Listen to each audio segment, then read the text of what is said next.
Picture this. You wake up, reach for your phone, and see a headline splashed across every financial news feed. One of the world's pharmaceutical juggernauts, Merck, has just agreed to spend a jaw-dropping $10 billion to acquire a biotech company you might not even recognize.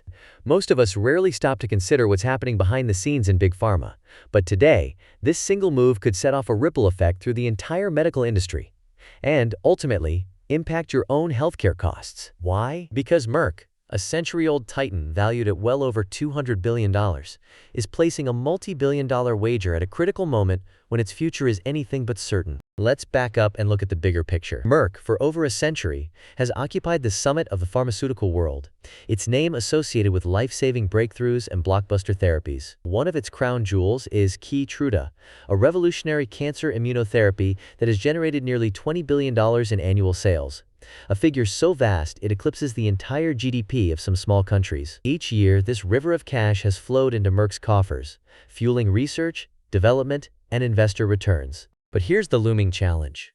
Keytruda's critical patents are ticking down. In the United States, these protections are set to expire by the year 2028, and in Europe, by 2031. When these patents disappear, the pharmaceutical landscape will shift dramatically. Rivals will pounce with generic versions, slashing prices and rapidly eroding Merck's profits. Some Wall Street analysts forecast that Keytruda's revenues could begin to decline at a compound annual rate exceeding 3% from 2025 through 2030, which means billions of dollars could evaporate from Merck's bottom line in just a handful of years. This is the infamous patent cliff, a moment of reckoning that has haunted pharmaceutical giants for decades. The term captures the sheer drop-off in exclusive revenue when a company's blockbuster drug loses patent protection and generic competition floods the market. Take Pfizer's Lipitor as an example. Once the world's best-selling cholesterol drug, it generated over $13 billion a year. But when Lipitor lost its patent in 2011, Pfizer's earnings nosedived, forcing the company into a flurry of acquisitions and internal restructuring. Eli Lilly's Zyprexa, an antipsychotic, faced a similar fate, with billions wiped away almost overnight after exclusivity ended. These stories serve as cautionary tales for every pharmaceutical executive. No matter how dominant your position, the loss of a patent can upend your fortunes almost instantly. With the Keytruda cliff approaching, Merck faces a stark choice: innovate, acquire, or risk drifting into irrelevance. The company has responded with a flurry of deal-making activity. In just the past year, Merck inked a $2 billion licensing agreement for a promising heart disease drug from Jiangsu Hengrui Pharmaceuticals, and was reportedly in talks to buy Swiss biotech MoonLake Immunotherapeutics for over $1 billion. Yet none of these deals match the scale or potential impact of its latest target, Verona Pharma. Verona Pharma might not be a household name, but it's a rising star in the world of respiratory disease. Based in the United Kingdom and traded on the Nasdaq. Verona is a specialized biopharmaceutical firm focused on chronic respiratory conditions. Its flagship product is Ohtuvayre, scientifically known as ensifentrine, a first-in-class maintenance therapy for chronic obstructive pulmonary disease, or COPD. COPD is a silent killer, often overshadowed by more headline-grabbing diseases like cancer or heart disease, but it remains a global health crisis. According to the World Health Organization, COPD affects nearly 390 million people worldwide, making it the third leading cause of death globally, just behind heart disease and stroke. In the United States, the Centers for Disease Control and Prevention estimates that more than 16 million adults have been diagnosed with COPD, and millions more may be undiagnosed, suffering in silence. Let's dig deeper into what makes Ohtuvayre so innovative. Approved by the United States Food and Drug Administration in June of 2024, Ohtuvayre is the first inhaled maintenance therapy for COPD in more than 2 decades to combine both bronchodilator and non-steroidal anti-inflammatory effects. Its unique mechanism of action lies in being a selective dual inhibitor of phosphodiesterase 3 and 4, known as PDE3 and PDE4, providing both airway relaxation and inflammation control. Until now, most COPD treatments focused on just one of these mechanisms. By tackling both, Ohtuvayre offers more comprehensive symptom relief, reduces flare-ups, and could significantly enhance the quality of life for millions of patients. For a sense of scale, Jefferies analyst Andrew Tsai projects that Ohtuvayre could reach peak annual sales of up to $4 billion, positioning it among the most valuable COPD launches in pharmaceutical history. The entire global COPD drug market is valued at about $14 billion annually, so for one medicine to potentially capture nearly a third of that market is nothing short of ambitious. David Zaccardelli, CEO of Verona Pharma, has said, "We believe this partnership with Merck will bring Ohtuvayre to patients much faster than we could have managed alone." Merck's massive global sales and distribution network could turbocharge Ohtuvayre's rollout, potentially reaching millions of patients in record time. But every high-stakes deal comes with its complications. The pharmaceutical industry's history is littered with mergers and acquisitions that failed to deliver on their promise. Integration can be fraught with culture clashes, bureaucratic slowdowns, and the risk of stifling the very innovation that made the acquisition attractive. Look at Pfizer's acquisition of Wyeth in 2009, or Sanofi's purchase of Genzyme in 2011. Both deals faced criticism for slow integration and disappointing returns, and all this takes place under the watchful eyes of regulators. The Merck-Verona deal requires approval under the Hart-Scott-Rodino Antitrust Improvements Act in the United States, a green light from Verona shareholders, and a nod from the High Court of Justice in England and Wales. Any delays or regulatory pushback could disrupt the timeline, erode investor confidence, and potentially jeopardize the deal. And let's talk about the price tag. $10 billion is an eye-watering sum, especially considering that Verona Pharma reported net revenue of just under $80 million in the first quarter of 2025, almost entirely from early Ohtuvayre sales. Financial analysts and law firms like Halper Sadeh LLC are already investigating whether Verona shareholders are being fairly compensated and whether Merck may be overpaying for a single asset. Skeptics worry that if Ohtuvayre doesn't deliver on its sky-high sales projections, Merck could be left holding the bag with little to show for its multi-billion-dollar gamble. But for Merck, this isn't only about shoring up the balance sheet, it's about survival. A race to reinvent itself before the patent cliff arrives. The stakes are enormous. If Merck succeeds in integrating Verona Pharma and rapidly scaling up Ohtuvayre's production and distribution, it could establish a commanding presence in the respiratory medicine market for decades to come. Failure could set the company back years, erode its competitive edge, and force a series of even riskier bets down the road. Let's pause and consider the broader context. Over the past decade, the pharmaceutical industry, especially in the United States and Europe, has undergone an unprecedented wave of consolidation. The cost of developing a successful new drug now often exceeds $2 billion, a staggering sum that makes organic growth increasingly difficult. As a result, companies are turning to mergers and acquisitions to stay competitive and fill out their drug pipelines. In 2023 alone, global pharmaceutical M&A activity topped $200 billion, with giants like Pfizer, Johnson & Johnson, and AstraZeneca snapping up innovative biotech firms to refill their pipelines and secure future growth. This trend has sparked intense debate among observers and patient advocates. On one hand, consolidation can accelerate the development and delivery of new medicines, leveraging the resources and distribution muscle of larger companies. On the other, it risks stifling innovation, as smaller, more agile biotech firms are absorbed into corporate bureaucracies where creativity can be lost in layers of management. Bringing this back to patients, the implications are profound. For the nearly 400 million people worldwide living with COPD, every new therapy represents hope.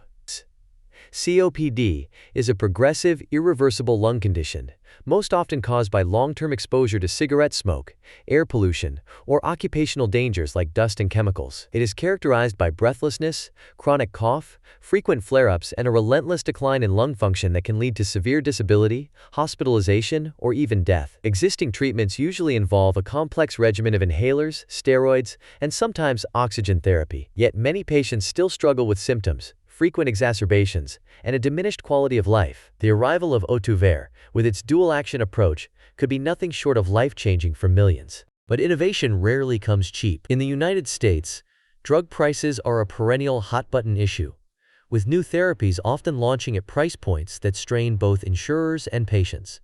If Ohtuvayre becomes the new standard of care for COPD, what will that mean for healthcare costs? Will Merck price Ohtuvayre aggressively to recoup its enormous investment?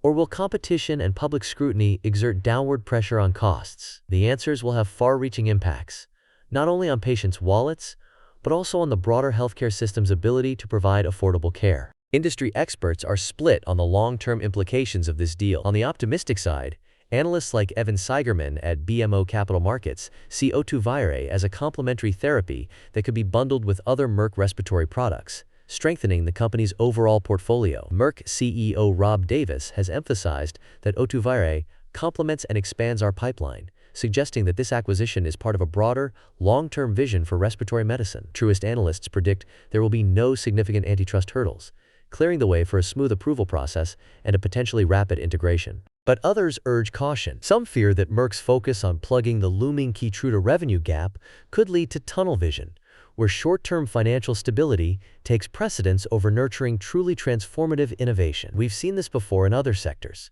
Think of how tech giants have acquired promising startups, only to shutter their most creative projects after a few years. The pharmaceutical industry is not immune to this cycle, and if Merck's acquisition strategy becomes solely about replacing lost revenue, it risks losing the very spark that drives breakthrough discoveries. Looking ahead, there are two plausible scenarios for Merck's future with Verona Pharma. In the best-case scenario, Merck smoothly integrates Verona's team and technologies, rapidly expands Ohtuvayre's reach, and secures a dominant share of the COPD market. This success would not only stabilize Merck's financials after the Keytruda patent cliff, but also cement its reputation as a leader in respiratory medicine. Imagine a world where millions of COPD patients experience improved quality of life, with fewer hospital visits, better symptom control, and the ability to breathe more easily, all thanks to this dual-action innovation. In the worst-case scenario, however, things could unravel quickly.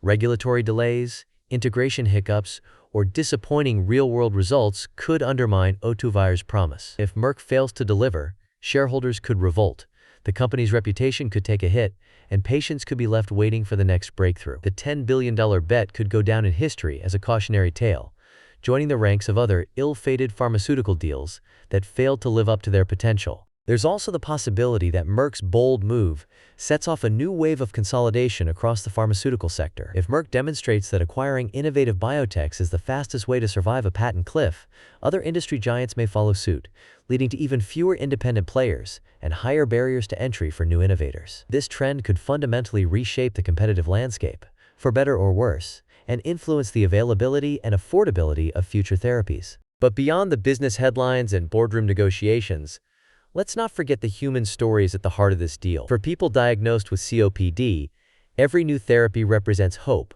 Hope for easier breathing, fewer hospitalizations, and a longer, healthier life. For healthcare professionals, Ohtuvayre offers a new tool in the fight against a disease that has seen little meaningful innovation in over 2 decades. For investors, this is a high-stakes drama, where billions are wagered on the unpredictable tides of scientific discovery, regulatory review, and market acceptance. What practical lessons can we draw from this unfolding saga? First, the pharmaceutical business is a high-wire act, balancing the need for breakthrough innovation, the risks of scientific failure, and the often unpredictable nature of regulation. Success isn't just about having a great product. It's about timing, flawless execution, and the ability to navigate fast-changing global markets. Second, deals like this show that even the world's largest players cannot rest on their laurels. As revenue lifelines like Keytruda run dry, Merck's willingness to bet $10 billion on the next big thing is a testament to both the urgency and the uncertainty fueling the industry. For investors, the Merck-Verona deal is a case study in the risks and rewards of pharmaceutical M&A. Even if all the projections look promising on paper, unforeseen integration challenges, regulatory setbacks, or changing market dynamics can erode value in a heartbeat. It's a powerful reminder that due diligence, patience, and a clear-eyed view of the road ahead are absolutely essential in this space. Sometimes, even the most carefully planned acquisitions can encounter hidden pitfalls, whether it's unexpected side effects emerging in wider patient populations, or new rivals entering the market with even more innovative therapies. For patients and healthcare advocates, the lesson is equally sobering. Breakthrough medications don't emerge in a vacuum. They require not just scientific ingenuity, but also careful stewardship, ethical pricing, and a commitment to accessibility. How Merck manages Ohtuvayre's rollout, pricing, and global distribution will set a precedent for future therapies. It could even influence policy debates around drug pricing and accessibility in the years ahead. Let's explore the science a bit further. Ohtuvayre's dual inhibition of phosphodiesterase 3 and 4 is a rare feat in respiratory medicine. By modulating both bronchial smooth muscle and inflammatory pathways, this drug offers a mechanism of action that could be applied beyond COPD, potentially opening new research avenues in asthma or other chronic lung conditions. If Merck invests in further clinical trials, we could see ripple effects across respiratory medicine for years to come. It's also worth noting that Merck isn't just relying on acquisitions to secure its future. The company is expanding its manufacturing capacity. In Verona, Wisconsin, for example, Merck is doubling its production of high-potent active pharmaceutical ingredients, or HPAPIs, for use in cancer therapies. This kind of infrastructure investment signals a broader strategy, not just to buy innovation, but to ensure the ability to scale and deliver new therapies to patients worldwide. The Merck-Verona deal may also spur a new round of regulatory scrutiny. As pharmaceutical giants grow ever larger, antitrust regulators will be watching closely to ensure that competition and patient interests are not sacrificed on the altar of corporate consolidation. In recent years, we've seen European and American regulators block or demand concessions in several high-profile healthcare mergers, out of concern that reduced competition could lead to higher prices or slower innovation. While analysts currently expect minimal antitrust trouble for this deal, the shifting regulatory winds are always an X factor. What about the competition? Other pharmaceutical companies are not standing still. AstraZeneca, GlaxoSmithKline, and Boehringer Ingelheim have all invested heavily in respiratory therapies, with their own blockbuster inhalers and biologics. Merck's entry into this space with Ohtuvayre could shake up established hierarchies, potentially prompting rivals to accelerate their own research, form new alliances, or make counter-acquisitions in response. In this sense, the ripple effects of Merck's bet on Verona could extend far beyond its own balance sheet, influencing the strategies of global competitors and the pace of innovation in respiratory care. There's also a broader societal dimension at play.